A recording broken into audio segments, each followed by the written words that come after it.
As leaders, I'm not sure we always want to be the loudest person in the room. I spoke to a coach recently, and he was talking about when he gets upset, when somebody makes a mistake, he makes sure that they know he's upset. And in doing so, he'll get louder and he'll get more agitated. He'll raise his voice. He might even lean into them and get into their space. His thought is he wants to make sure that the mistake isn't repeated. He wants people to understand what happened, where they need to make a correction. But then shortly after saying all that, he said, when I was playing, when people were coaching me, I kind of shut down when they started yelling.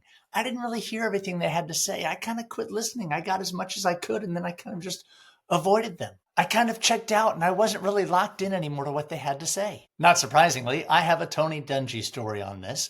When Tony was coaching, both as an assistant and then as the head coach of the Tampa Bay Buccaneers and the Indianapolis Colts, when he would get upset, he would often lower his voice. He would speak more quietly. And then in so doing, the players would be the ones who would lean in, the other coaches, because they wanted to make sure they heard him and they understood what he was upset about. If they were going to hear what he had to say, they had to really engage, lock in, and get closer because he was being more quiet. They came to know that over time, when he lowered his voice, he was really upset. Now, I'm not saying you have to lower your voice, but there's something to that thoughtful and deliberate approach to things. It's just another technique for helping people understand that corrections need to be made, that mistakes need to not be repeated if possible. Whatever happened isn't acceptable.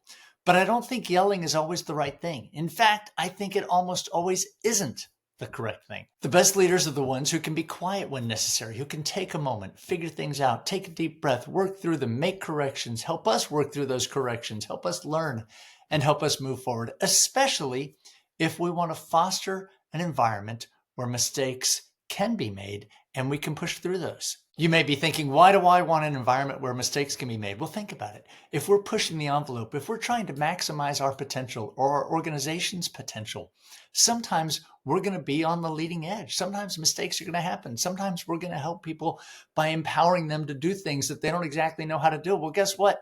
Mistakes may happen, and we don't want them to stop pushing the envelope. We want to maximize our potential. We want to create an environment where people can make mistakes, and then we learn and we move forward and we get better. So how do we help people move to a better place?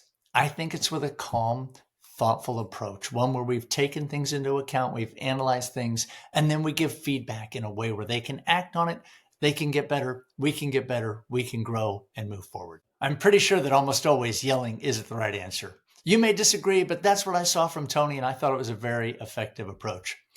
I do wish I could walk some of this back to my parenting days when my children were young, but doing the best I can, learning, moving forward, and pressing on. Have a great day.